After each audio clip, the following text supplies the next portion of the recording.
guys, and welcome to another episode of Orlando Theme Parks and Attractions.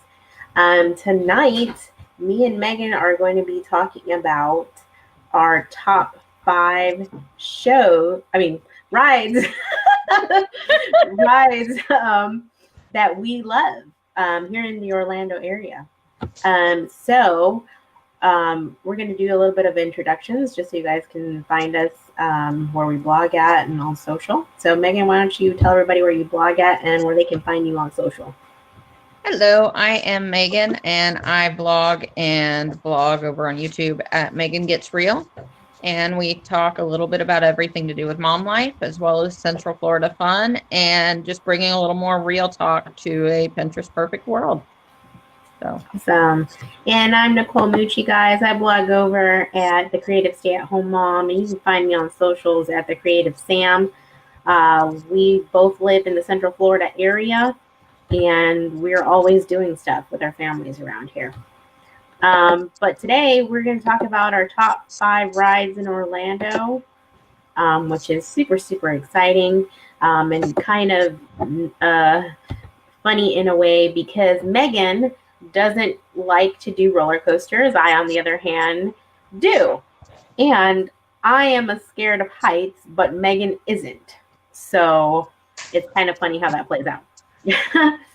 But Megan, why don't you go ahead and kick it off and start with your top five of the rides that you like the most in the area. Okay, so I think that weenie would be a good term for me. Wimp, baby, any of those are completely applicable. I just don't have a huge ride tolerance, and that's my husband's fault. I will always blame him. It was his fault because he made Space Mountain my first ride. And don't put somebody who's never ridden a coaster on a coaster in the dark, because that's just too much. That said, I think my number one ride right now would have to be Slinky Dog. I love Slinky Dog because it's got enough of a thrill that I feel like I'm a normal person on a roller coaster. Mm-hmm. But it's not so much that I feel like I'm going to die an untimely death. Because I'm not about that dying an untimely death life. Let's just be real. Let me see. So that's my number one as far as if I can get on it. Now, that said, the line is typically crazy long for that one. So unless I have a fast pass, I'm probably not going to be in a hurry to get on it. But if I have a choice, that's going to be my number one. What about you? What's your number one? Oh, man. I don't know. It's so hard. I would say probably, I don't know. It's so hard. I really like the Mummy ride at Universal. Okay. But I'd have to say my number one favorite ride is Space Mountain. Good Lord. Yeah, that's probably like one of like my favorite. And I think it's been like that because that was like probably one of my first rides at Disney when I was a kid. And it's just something that I really, really love. But I don't know, that could change because there's so many different rides coming from so many different theme parks that it could possibly change. I know I'm looking forward to the Hagrid one. I cannot wait for that over in Universal. And it even goes backwards, so I'm going to be all right with that. Yeah. Because it looks brilliant.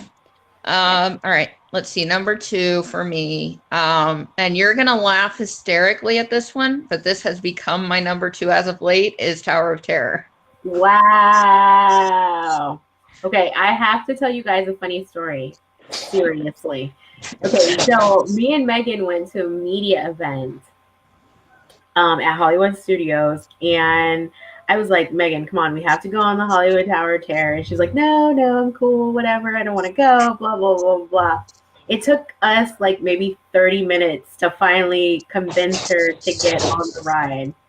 And when we got off, she was like, well, that wasn't so bad. I was like, seriously? Well, and in all fairness, I mean, I wasn't going to get on even. I was going through the queue just for your brother. Like I was just going to walk your brother through and I was going to leave. That was the way that was going to go. And then I was like, you know what? Let's do this thing. I think my cat's back there dying. Do you hear him like, Lord. Anyway, you know, the thrill was there, but it wasn't as intimidating as I thought, because when I saw the Tower of Terror, I was for sure that like you fell the full drop. I was sure that it was like Dr. Doom's free fall level drop, and it's really not that high of a drop. And so I think once I got on it and I realized you're not dropping that far, you're dropping just enough to lift your butt off the seat, but not enough that you're like afraid you're going to hit your head on the ceiling. Right. And once I had that realization, I was like, okay, I can handle this. I can be about this life. Right. But the initial fear, the initial anxiety, when you hear my number 3, you'll know my anxiety was horrible before I went on my number 3. But what was your number 2? So number 2, I would have to say is the Mummy ride over at Universal. What was your first one? I thought that was your first one. No, my first one was Space Mountain. Oh, Space Mountain. I'm awake. Girl, forgive me. I'm not awake. Yeah. Space Mountain is my number 1. My number 2 is the Mummy ride. And I really like it because it has like a little bit of everything. It has the dips. You go backwards, like you flip. It's like, I don't know. I love it. It's really, really cool. I mean, even though the Mummy movie came out like eons ago, I still think the ride is awesome. Well, that's one that I'll have to trust you on because you said the word flips as I use my Universal mug. You said the word flips, which is a Meagan no.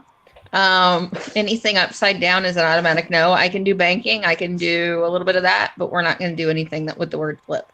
And I'm really glad I didn't listen to the guy that worked at Universal because he told me there were no flips in that ride, and I probably would have gotten off and hurt somebody.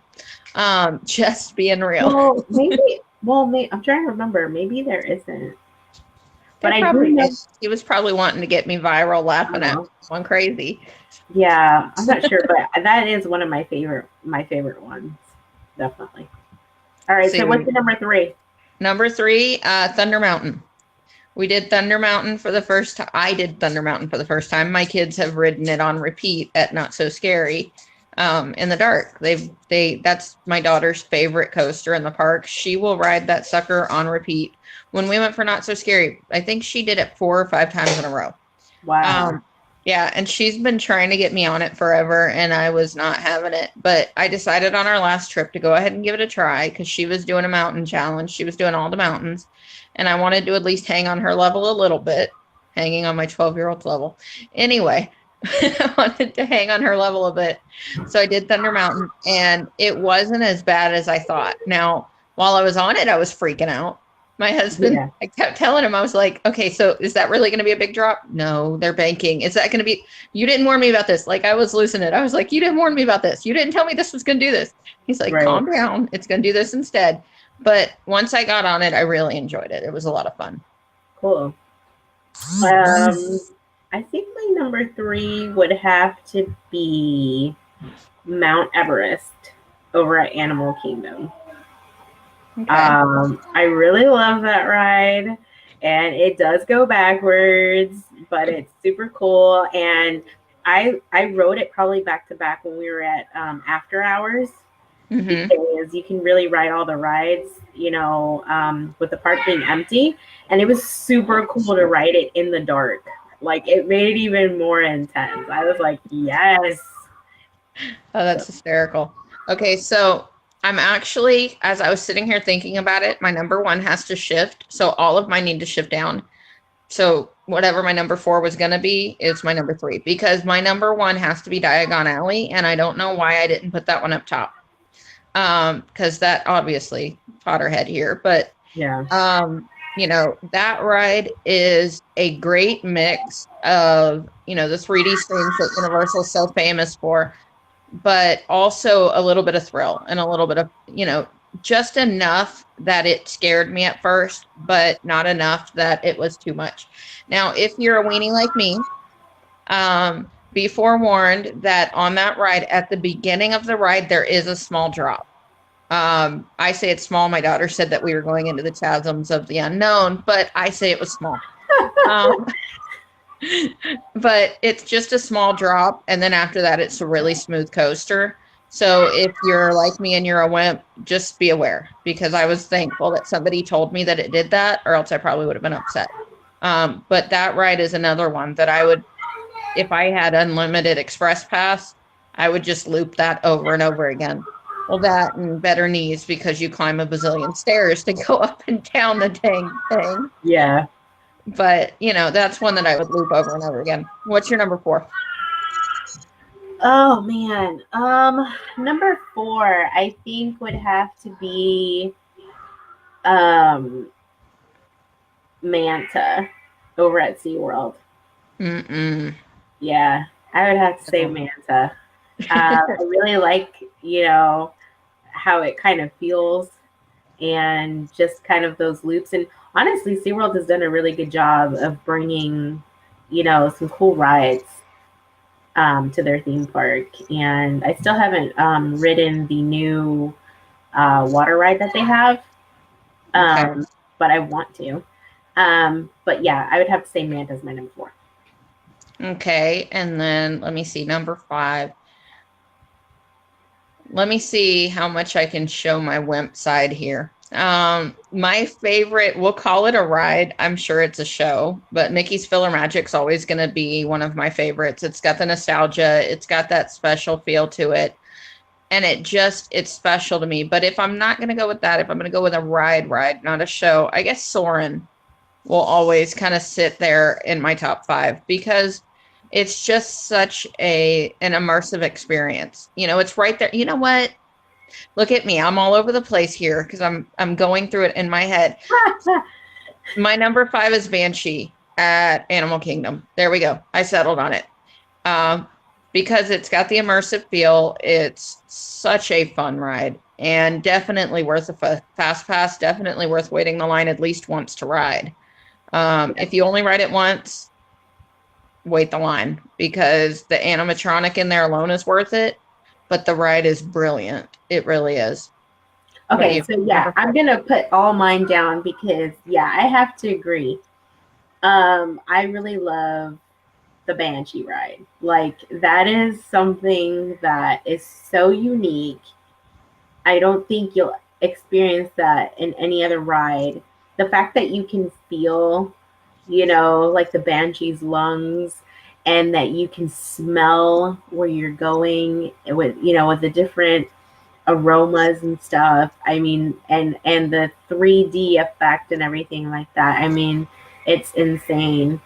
And I mean, I'm saying that now, but I'm pretty sure when Star Wars Land opens and when, you know, like all these other things start popping up, I'm probably going to change them for sure. Oh, for sure. We'll have to update this each year. Yeah. Yeah. So yeah, I would say my number 1 is Banshee. My number 2 would be Space Mountain. My number 3 would be Mount Everest. My number 4 would be The Mummy. I'm going to change it up. And my number 5 would probably be Manta. So those are my top 5. All right, so then let's do something fun just for the heck of it. What would you say are your 3 favorites for the kids? Like, if you're out with the kids, you're not out for your own thrill seeking, what would you say are your 3 favorites, since you've got the more preschool, early elementary age? So I definitely think for my kids, number 1 would be, they love the safari at Animal Kingdom. That is like their all-time favorite. Their number 2 would probably be Ninjago over at Legoland. Yeah. Okay. And their number 3 would probably be, I want to say, so hard. I want to say Slinky. They always go crazy over Slinky. So those would be the 3 for them. All right, let's see. So mine are 9 and 12, just in case anybody's curious, age range here. And for us, if we're in Disney, it's got to be Thunder Mountain. I said that earlier. If we don't ride Thunder Mountain, we're going to hear it. And then Legoland, I would say if you're heading to Legoland, we're probably going to have to ride I'm going to forget the name of it. It's the horse training school one that's kind of shaped like a U. And yeah, I know what you're talking about. Yeah. I forget the name of it, but yeah, I know what you're talking about. They love that dang thing. They have ridden that thing, no lie, like 15 times in a row on a day when the park wasn't busy. And they'll loop that thing all day long. And then let's see, another favorite of theirs. Oh, I'm conflicted because they're totally different now as far as what they like and what they don't. So it's really hard to kind of sum them up. Because my oldest is going to hit all the mountains. That's going to be her thing. Everest is on her bucket list now because she's done everybody but Everest. But is there like anything at Universal? Universal, it's gonna be Diagon Alley for her. My son, not a chance. My son, okay, so at Universal, my son's favorite is the ride that I can't stand, actually, is Fast and the Furious. I just don't love the screen appearance. It's just funky for me. But he loves that ride. He would have ridden that ride like 20 times if we would have had the time. I'm not even kidding. We'd have been chilling with Vin Diesel for a hot minute because that's all he was about. Not so much me, but he was all about that. But awesome. That's cool. Yeah, there's so many different things coming to Orlando, and so many different expansions going on at every theme park that it's going to be really interesting. In the summertime when all these new attractions open, people are going to have like a different feeling for a lot of different things. And now that Epcot is expanding and they're doing like they're making it more family friendly, more rides for the kids and stuff like that. I think it's going to be really cool. I agree. And I think that maybe in the next couple of weeks, we'll talk a little bit about what you do on those crowded days. We're going to have to address that because with so much opening this summer and into the fall, it's going to get crowded and it's going to get busy at the parks for sure. Yeah, I agree. We'll definitely be talking about that with you guys in the coming weeks. But you and I are actually covering something just so everybody's aware of what's coming next week. We're both going to be at Flower and Garden, right? Yeah, this Saturday we'll be covering the Flower and Garden. So we will definitely be talking about that next Tuesday. We'll be talking about the food you can find, the different merchandise and everything that's going on over there. So make sure you guys tune in next Tuesday at 8 o'clock Eastern Standard Time. And me and Megan are actually going to try to do a live together on Saturday, since we'll both be together, to kind of update you guys on a little bit of the stuff that's going on while we're over there. For sure. But thank you guys so much for joining us. Please comment with your top 5 rides that you guys enjoy when you come to Orlando, or if you live here, what your top 5 are. We would love to see it. And join us next Tuesday. And another thing, go ahead and comment. Let me know. Are you team fearless like Niccole? Or are you team weenie like me? There you go. But thank you guys so much for joining us. And we will see you guys next Tuesday. Bye, you guys. Thanks, Megan. Bye.